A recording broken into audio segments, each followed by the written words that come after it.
Every holiday, my parents found a new excuse to leave me home so they could spoil my sister instead. The last time they did it, I packed my things, moved across the country, and never told them where I went. 7 years later, I've been lurking on this sub for a while, and I've read a lot of stories that sound like mine. But I don't think I've ever seen one where the person just left. No blow up, no dramatic goodbye. I just stopped being there one day, and it took my family an embarrassingly long time to notice. My name's Mark. I'm 29. I live in Boise, Idaho, which is the kind of detail that only matters because nobody in my family would have ever guessed I'd end up here. They probably pictured me in some apartment in Columbus, still driving distance from home, still available whenever they remembered I existed. Let me back up. Growing up in Dayton, Ohio, I was what my parents called the easy one. My younger sister Kelsey was a competitive gymnast from age 6, and that became the entire family's operating system. Weekends were meets. Summers were training camps. Dinner conversations were about Kelsey's beam routine, or Kelsey's new coach, or Kelsey's shin splints. I'm not saying this to sound bitter, because I genuinely wasn't, at least not at first. I liked being low maintenance. I had my own stuff. I read a lot, taught myself to code in middle school, kept my grades up without anyone asking. I thought that was just how families worked. Some kids need more attention, and the other kids understand. The problem is that understanding became my permanent job. It started small. Birthday parties got rescheduled because Kelsey had a meet that weekend. Fine, I was 11. I could handle it. Family vacation to Myrtle Beach got shortened by 2 days because Kelsey's coach added extra practices. Sure, whatever. Christmas at Grandma's meant I rode with my uncle because there wasn't room in the car with all of Kelsey's gear. I mean, logistically that made sense, right? But then Kelsey quit gymnastics at 16 and nothing changed. That's the part that messed with me. I told myself for years that the imbalance was situational. Kelsey had this demanding thing, and once it was over, things would even out. But they didn't. The gravitational pull just shifted to whatever Kelsey's current situation was. Her first boyfriend, her college applications, her roommate drama, her changing majors 3 times. Every holiday, every family gathering, there was always a reason why things had to revolve around her. And there was always a reason why I could be flexible about it. Thanksgiving my freshman year of college, Mom called and said Kelsey was having a hard time adjusting, so they were going to do a small dinner, just the 3 of them. You understand, right? I understood. Christmas that same year, Kelsey brought her boyfriend home and they needed the guest room. So could I sleep on the couch? I could. Spring break. They planned a trip to Hilton Head and didn't mention it to me until Kelsey posted photos on Instagram. When I asked, Mom said, "Oh honey, we only had 3 plane tickets." Kelsey needed to get away. You see the pattern. I saw it too, eventually. The one that broke me was Thanksgiving when I was 22. I'd driven 4 hours from Columbus, where I was working my first real job after graduating. I'd requested the time off 2 months in advance. I told my mom I was coming. She said great. She was making her cornbread stuffing, the whole thing. I pulled into the driveway at 2 in the afternoon, and the front door was locked. Not unusual by itself, but when I tried my key, it didn't work. They'd changed the locks over the summer, and nobody had thought to mention it to me. Or give me a new key. I stood on that porch for about 3 minutes, feeling like an idiot, and then my phone buzzed. It was a text from my mom. "Hey sweetie, Kelsey's boyfriend Tyler is joining us this year, and she's been really anxious about the space. We didn't want to make things awkward. Dad and I talked about it, and we thought it would be easier if you sat this one out. I made you a plate though. It's by the door." I looked down. There was a Tupperware container sitting on the welcome mat. It had a sticky note on it that said, "Happy Thanksgiving, Em," with a little smiley face. I stood there looking at that Tupperware for a long time. I could hear them inside, laughing. I could smell the cornbread stuffing through the window. I picked up the container, walked to my car, and drove 4 hours back to Columbus. I didn't eat the food. I kept the Tupperware, though. I still have it. That was 7 years ago. Here's what I did next, and I need you to understand that this wasn't impulsive. I didn't rage quit my family. I just quietly stopped participating. I didn't renew my apartment lease. I had my mail forwarded to a P.O. box. I changed my phone number. I'd already been working remotely for a tech company based in Seattle, so my job came with me. I picked Boise because it was affordable, because it was beautiful, and because absolutely nobody I knew had any connection to it. I didn't leave a note. I didn't send a text. I didn't block them right away, actually. I just stopped answering. After a couple weeks, I blocked their numbers, then their socials, then their emails. I told 2 friends from college. That's it. For 7 years, I've lived in this city. I bought a house 3 years ago, a little 3-bedroom place near the foothills. I got promoted twice. I started dating a woman named Jess who teaches 4th grade and has the kind of laugh that makes strangers smile. We've been together 3 years. I have a life here that I built from nothing, and it's mine, and it's good. My family tried to find me. I know because one of my college friends told me my mom had called her asking if she knew where I was. That was maybe a year after I left. Then my dad apparently drove to my old apartment in Columbus and found out I'd moved. After about 2 years, the attempt stopped. Whether they gave up or just got distracted by whatever Kelsey had going on, I don't know. I thought that chapter was closed. Last Tuesday, my manager forwarded me the new hire integration roster. My company had just acquired a smaller software firm, and we were onboarding about 40 new employees over the next few weeks. I'm a senior engineer on the platform team, so I was assigned to lead the technical onboarding for a batch of 12. I opened the spreadsheet, scrolled through the names, and my whole body went cold. Kelsey Brennan, software QA analyst, relocating from Dayton, Ohio to Boise, Idaho. Start date, 2 weeks from Monday. I read it 4 times. Then I closed my laptop, walked to the kitchen, and stood there for about 5 minutes doing absolutely nothing. She was coming here, to my city, to my company, and I was going to be the one training her. I want to be honest with you. My first instinct was to run. Not literally, but the thought process started immediately. I could ask to be taken off the integration team. I could transfer to a different department. I could find another job entirely. 7 years of building a life, and my brain's first suggestion was to burn it all down again just to avoid being in the same room as my sister.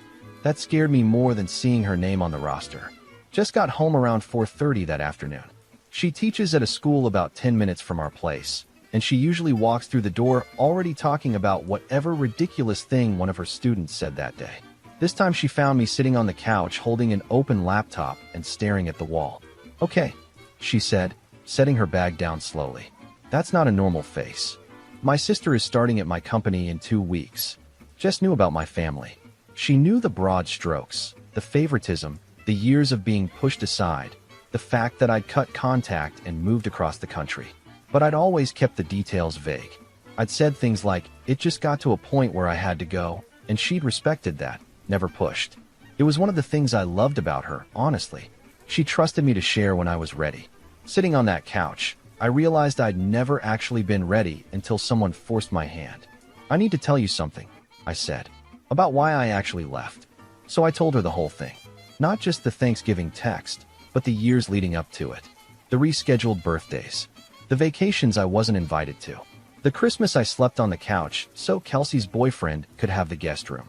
The way my mom would always frame it as a practical decision, never an emotional one. "You understand, right?" That phrase.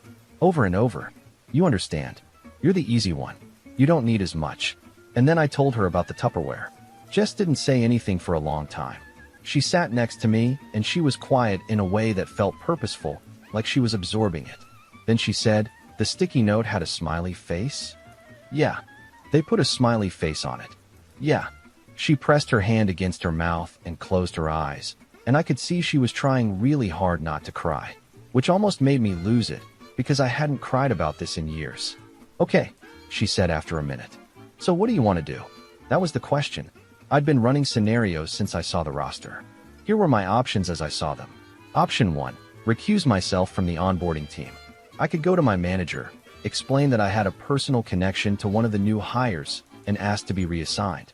This was the cleanest solution, but it would raise questions. My manager would want to know the nature of the connection. HR might get involved. And the integration team was small, so pulling me off it would be noticed. Option 2, quit. Dramatic, unnecessary, and exactly the kind of avoidance behavior that my therapist, who I saw for about 2 years after moving to Boise, would have called a flight pattern. Hard pass. Option 3, do my job. Show up. Lead the onboarding. Be professional. If Kelsey recognized me, deal with it then. If she didn't, well, that would tell me something too. I went with option 3. The next 2 weeks were strange. I kept working normally, but there was this low hum of anxiety underneath everything. I'd catch myself rehearsing conversations in my head. What would I say? What What would she say? Would she even know me? I'd changed a lot in 7 years. I'd filled out, grown a beard, started dressing like someone who actually cared about what he wore. The last time Kelsey saw me, I was a 22-year-old in cargo shorts driving a 12-year-old Civic. Jess was amazing through all of it. She didn't try to fix anything or tell me what to do. She just kept asking the right questions. What outcome would make you feel okay? That one stuck with me. Not what outcome would be best or what outcome would be fair, but what would make me feel okay. I thought about it for days. The answer was, I want to handle this like the person I am now, not the person I was when I left. Monday morning came. I put on a button-down, poured my coffee, drove to the office. The new hires were gathering in the big conference room on the second floor for orientation. My part of the onboarding didn't start until the afternoon, but I'd volunteered to help with the morning welcome session because apparently I'd decided I wanted to get this over with. I was standing near the projector, fiddling with the HDMI cable, when the group started filing in. I kept my head down at first, not hiding, just focused on the tech setup. I heard conversations, introductions, chair scraping, normal new employee stuff. Then I heard her laugh. I'd know that laugh anywhere. It's this bright, ascending thing, almost musical. Kelsey always laughed like she was performing for an audience, even when the joke wasn't that funny. I used to find it charming when I was a kid. Later it just sounded calculated, like she'd figured out that people liked her more when she laughed that way. I looked up. She was standing about 15 feet away, chatting with another new hire, holding a coffee cup with both hands. Her hair was shorter than I remembered, cut to her shoulders, and she was wearing one of those smart casual blazers that says, I'm taking this seriously, but I'm also approachable. She looked good, grown up. She looked like an adult, which was stupid to think because she was 27, but in my memory, she was permanently 20 and oblivious. I turned back to the projector, got the cable connected, tested the slides. My hands were steady. I felt eerily calm, actually, like that quiet right before you jump into cold water when your body has already committed even though your brain hasn't caught up. The orientation leader called everyone to sit down. I moved to the side of the room, leaning against the wall with my arms crossed. Standard posture for the senior staff who were there to observe and answer questions. Kelsey sat in the second row. She was looking at her phone, scrolling, half smiling at something. Then the orientation leader started introducing the department leads who were in the room. And over here we have Mark Brennan, senior engineer on our platform team. Mark's going to be leading your technical onboarding sessions starting this afternoon, so you'll be seeing a lot of him. Kelsey's head came up. Not fast, not dramatic. Just a slow, confused lift, like she'd heard something that didn't belong. Her eyes found me. I watched it happen in stages. Confusion, recognition, then something I wasn't expecting, which was fear. Not the startled kind. The kind where your face goes completely blank because your brain is refusing to process what it's seeing. I gave a small wave to the room. Looking forward to working with all of you. Kelsey didn't wave back.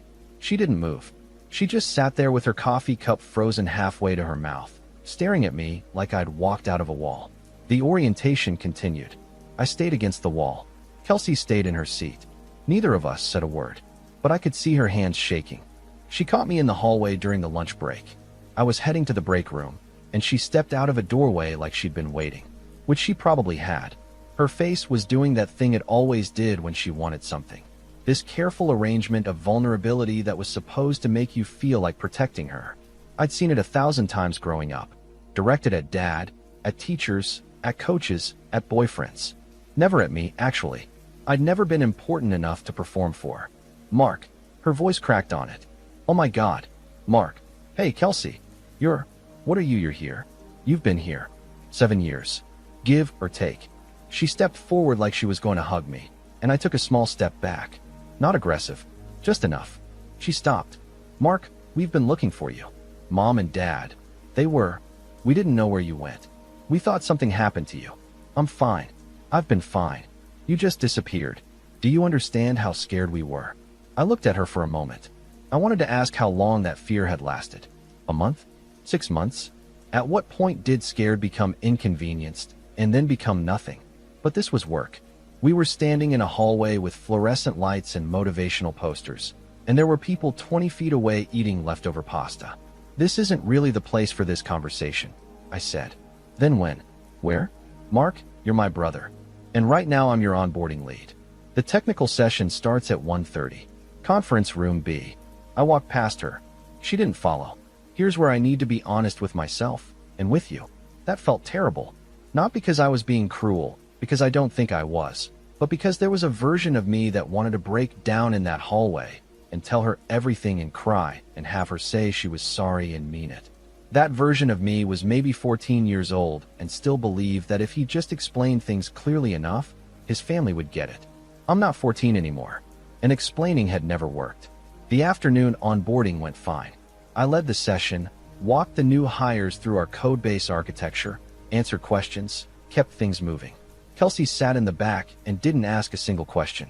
She watched me the whole time with this expression I couldn't quite decode. It wasn't angry. It might have been awe, which sounds arrogant, but I think she was seeing me in a way she'd never bothered to before. I was competent. I was respected. People in that room deferred to me. I don't think she'd ever seen me as someone who mattered in a room. After the session, I went home and told Jess everything. She listened, then asked her perfect question again. What outcome would make you feel okay? I want to do my job and not have my family blow up my life again. Do you think Kelsey's going to call your parents? I hadn't even considered the possibility that she wouldn't. 2 days later, I started getting calls from a number I didn't recognize. Ohio area code. They came in clusters, 3 or 4 within an hour, then nothing for a while, then another burst. I didn't answer. No voicemails at first, which told me it was probably Dad. Mom would have left a message immediately, something long and emotional and strategically designed to make me call back. Dad would just keep redialing, because in his mind, persistence was the same as effort. On the third day, a voicemail finally came through. It was Mom. Mark, baby, it's your mother. Kelsey told us where you are. We are so relieved. We've been worried about you for so many years. Please call us back. We just want to hear your voice. We love you so much. I played it once, then deleted it. At work, I kept things strictly professional with Kelsey. I answered her technical questions the same way I answered everyone else's. When she lingered after sessions, I found reasons to be somewhere else. It wasn't hard. I'm a senior engineer with actual responsibilities. I didn't need to manufacture excuses. But Kelsey started doing something I hadn't anticipated. She started telling people. Not everyone. Not loudly. But in that way where information travels through an office like weather. A comment here, a casual mention there. Within a week, it felt like half the office knew. People would glance at me and Kelsey in meetings. Someone in marketing asked me if we were planning a family reunion. A developer made a joke about nepotism that I shut down, because whatever my personal feelings were, that kind of thing was unprofessional. Kelsey, meanwhile, was leaning into the narrative. I heard from a colleague that she'd been describing our situation to people as a heartwarming coincidence, like the universe had brought us back together. She was framing herself as the devoted sister who'd finally found her lost brother. I want you to think about that for a second. She'd been part of a family that left a Tupperware container on the porch instead of letting me in for Thanksgiving. And now she was telling strangers that finding me was a miracle. The phone calls from Ohio kept coming. I kept not answering. Jess and I talked about it most evenings, and she said something one night that stuck. They're going to show up. You know that, right? People who feel entitled to access don't stop at phone calls. She was right. I knew she was right. I just didn't think it would happen so fast. It was a Thursday. I'd had a long day, the kind where you're in back-to-back meetings, and by 5 o'clock your brain feels like it's been microwaved. Jess and I were planning to make tacos and watch something dumb on TV. Normal evening. Good evening. I pulled into my driveway at 5:15, and there was a car I didn't recognize parked on the street in front of my house. Silver Hyundai with Ohio plates. I sat in my truck for a moment, engine still running, and watched 2 figures shift in the front seats. My parents got out of the car. Dad looked older. His hair had gone fully gray, and he'd lost weight in a way that made his clothes hang wrong. Mom looked almost the same, which was somehow worse. Same cardigan she'd worn my entire life, purse clutched against her chest like a shield. I turned off the engine and got out. Mark. Mom took a step forward. Oh, thank God. How did you get this address? Kelsey looked you up in the company directory. She was trying to help. Of course she was. You can't be here, I said. I didn't invite you. I didn't give you my address. Mark, we're your parents. Dad's voice was deeper than I remembered. We've been worried sick. 7 years. I was alive, living my life. The one I built after you made it clear I wasn't part of yours. That's not fair, Mom said, and her voice had that tremble in it, the one that used to make me fold every single time. We never said you weren't part of this family. You didn't have to say it, Mom. You just had to keep showing me. Can we please come inside? She asked. Can we just sit down and talk? The front door opened behind me. Jess stepped onto the porch. Everything okay out here? She asked. Casual. Calm. But I could hear the steel underneath it. My parents looked at her, then at me. This is Jess, I said. My girlfriend. She lives here. Mom's face cycled through about 4 expressions. You have a girlfriend? A home? Mark, why didn't you? We could have. Could have what, Mom? She didn't finish the sentence. Jess walked down the steps and stood next to me. She didn't make a show of it. She was just present. It's getting late, Jess said to my parents. If Mark wants to have a conversation with you, he'll let you know when and where. But tonight isn't it? Dad's face reddened. With all due respect, this is a family matter. Then Mark will handle it as family. But you're standing in our driveway without an invitation, so tonight, I'm handling it as a homeowner. I looked at Jess. I looked at my parents. She's right, I said. You need to go? If I want to talk, I'll reach out. Mom started crying. Dad put his hand on her back and steered her toward the car. He didn't look at me as he opened her door. Before he got in on his side, he turned back. We're staying at the Hampton Inn off Eagle Road. Room 214. In case you change your mind. They drove away. I stood in my driveway for a long time after the taillights disappeared. Jess waited beside me. Tacos, she finally said. Yeah, I said. Tacos. I didn't sleep that night. Jess drifted off around 11, and I lay there running the same loop. The look on Mom's face. Dad's voice. The way they stared at my house like they were seeing proof I existed and couldn't process it. The part that worried me wasn't the guilt. It was the absence of it. I'd watched my mother cry in my driveway, and my primary emotion was annoyance. I'd gotten so good at not needing them that their pain didn't break me the way it probably should have. Around 6, I got up and made coffee. Jess found me at the kitchen table an hour later. You're going to go talk to them, she said. Not a question. I think I have to. Not for them. For me. If I don't say what I need to say, they're going to keep showing up. They'll make it a campaign. Do you want me to come? No. But thank you. I drove to the Hampton Inn. Room 214. I knocked. Mom opened the door in about 3 seconds, which told me she'd been sitting there waiting. She was still in yesterday's clothes. Dad was at the small desk by the window, holding a styrofoam cup of coffee. 2 suitcases open, but barely unpacked. Mark. Mom reached for me. I stepped inside, but didn't let her hug me. I pulled the desk chair into the middle of the room and sat down. Mom perched on the edge of the bed. Dad stayed where he was. Okay, I said. Let's talk. But I need you to actually listen, because I'm only going to say this once. We're listening, Mom said. No, you're waiting for a pause so you can say your piece. That's different. I need you to actually hear me. Dad set his coffee down. Go ahead, son. I took a breath. I didn't leave because of one thing. I left because of a pattern. My entire childhood, and then into adulthood, everything in our family was organized around Kelsey. Her schedule, her feelings, her needs. And whenever my existence conflicted with hers, I was the one who got moved. Every time, without exception. And the way you did it, the thing that made it so effective, was that you never framed it as a choice. It was always practical, always logical. There were only 3 plane tickets. There wasn't enough room. Kelsey was going through something. You made it sound so reasonable that I felt crazy for being hurt by it. Mom's eyes were already wet. Mark, that's not how we. I asked you to listen. She pressed her lips together and nodded. I spent years believing I was the problem, that I was too sensitive, that I was making something out of nothing. And then I drove 4 hours to come home for Thanksgiving, and you changed the locks and left me a plate on the porch. Silence. Do you remember that? I asked. More silence. I watched their faces. Mom's brow furrowed, and I could see her scrolling back through years of Thanksgivings, trying to locate the specific one. Dad was staring at the floor. The Tupperware, I said. Do you remember the Tupperware?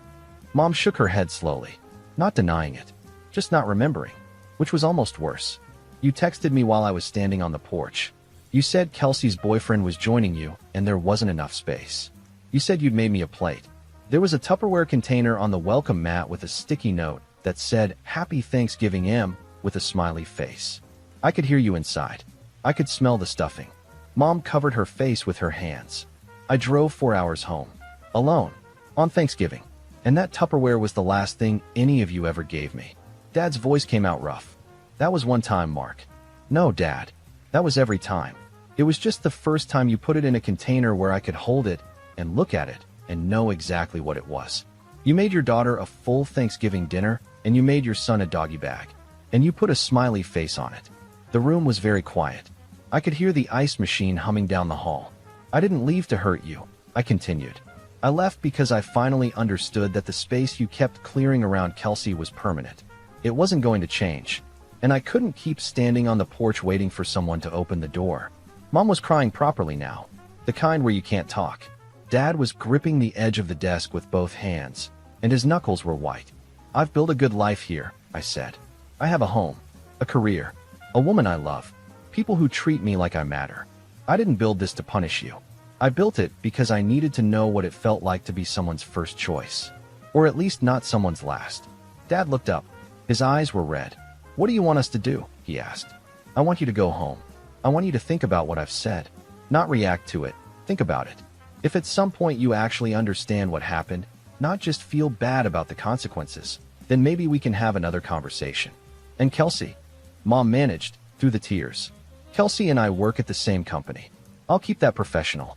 But she's not my sister right now. She's a colleague. And she needs to respect that. I stood up. Mom reached for my hand, and I let her hold it for a moment. Her fingers were cold. I love you, Mark, she said. I know that doesn't fix anything. But I do. I know you do, Mom. I think that's what made it so confusing. I left. I drove to work. I sat in the parking lot for 10 minutes with my forehead against the steering wheel, and then I went inside and did my job. What I didn't know was that while I was at the Hampton Inn, Qley had been busy. I found out at 2:15 that afternoon, when I got a message from HR asking me to come to a meeting at 3 o'clock. The subject line said, Workplace Concern, Confidential. I knew immediately. The HR coordinator, Patricia, was waiting in a conference room on the 3rd floor. Laptop open, legal pad with notes already on it, box of tissues on the table. Mark, thanks for coming in. This is informal. Nobody's in trouble. Sure. A new employee has raised a concern about your conduct during onboarding. She says you have a pre-existing personal relationship and that it's causing you to treat her differently. Specifically, she's described you as cold and dismissive. I nodded. I'd prepared for a version of this, though I'd hoped it wouldn't come. The employee is my sister, I said. Qley Brennan. I should have disclosed that relationship when I saw her name on the integration roster, and I didn't. That's on me. I apologize for that. Patricia's eyebrows went up slightly. She'd been expecting me to deny or deflect. Can you tell me about the nature of your personal relationship and why it might be affecting workplace dynamics?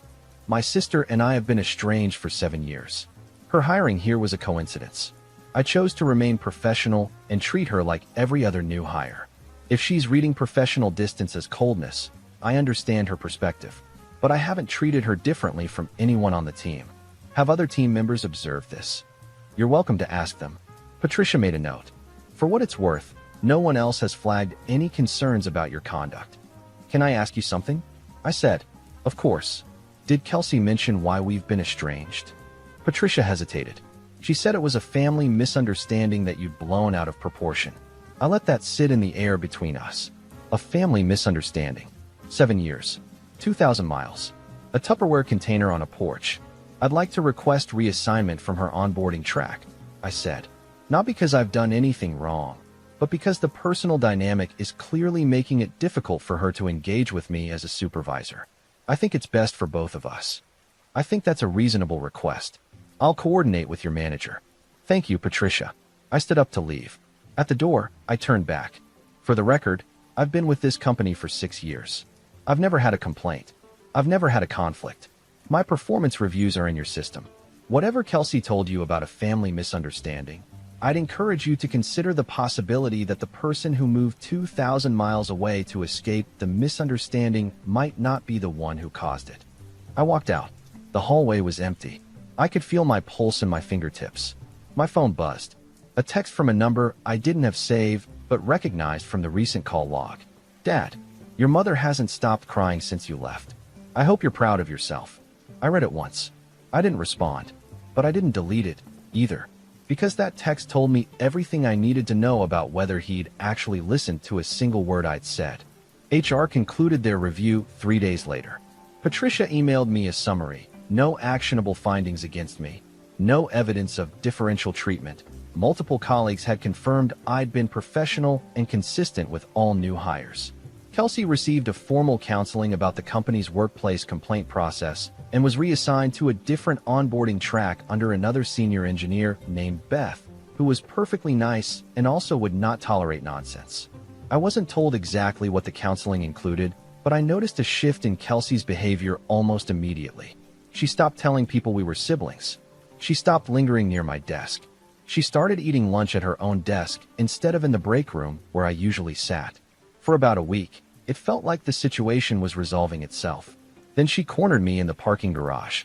I was walking to my truck on a Wednesday evening, keys in hand, thinking about whether Jess and I should try that new Thai place on Fairview. Qley was leaning against the concrete pillar next to my parking spot. She looked like she'd been crying. "We need to talk," she said. "Not as colleagues. As brother and sister." I stopped a few feet away. "Qley, I've been really clear about my boundaries." "I know. And I went to HR, and that was wrong, and I'm sorry. But you won't talk to me. You won't talk to Mom and Dad. And I feel like I'm losing my mind trying to understand what I did." "What you did? You disappeared, Mark. You vanished, and nobody knew where you were, and Mom cried every single holiday for 2 years." "Which holidays?" "The ones you were invited to." That landed. I saw it hit her. She blinked, and her mouth opened, and then closed. "What does that mean?" she asked. "It means, do you know why I left, Qley? Has anyone ever actually told you? Mom said you had some kind of breakdown, that you needed space and you'd come back when you were ready." "A breakdown?" "Of course that was the story. Not, we excluded him until he couldn't take it anymore. But Mark had a breakdown. Nobody responsible. The problem located safely inside the son who was always fine, always easy, always understood." "I didn't have a breakdown," I said. "I made a decision." "Then why?" Part of me didn't want to tell her, because telling her meant giving her another chance to minimize it. But Qley might genuinely not know. Our parents had controlled the narrative the same way they'd controlled everything, by making it sound reasonable. "Do you remember Thanksgiving, the year I was 22? "Which one?" "The one where I drove 4 hours to come home, and the locks had been changed." She frowned. "I don't wait. Is that the year Tyler came?" "Tyler came every year after that. I'm talking about the first time. The time Mom texted me while I was standing on the porch and told me there wasn't room for me because your boyfriend was taking my spot. And she left a Tupperware on the mat." Qley stared at me. "That's not. Mom said you couldn't make it that year." "Mom said I couldn't make it." "Yeah. She said you had to work." "I was standing on the porch, Qley. I drove 4 hours. The door was locked. She put a plate outside for me like I was a stray cat." "No." She shook her head. "No, that's not what happened. It is exactly what happened. And it wasn't the first time, it was just the worst time. Before that it was Christmas where I slept on the couch so Tyler could have the guest room. Before that it was the family trip to Hilton Head that I found out about on Instagram. Before that it was every birthday that got rescheduled because you had something going on.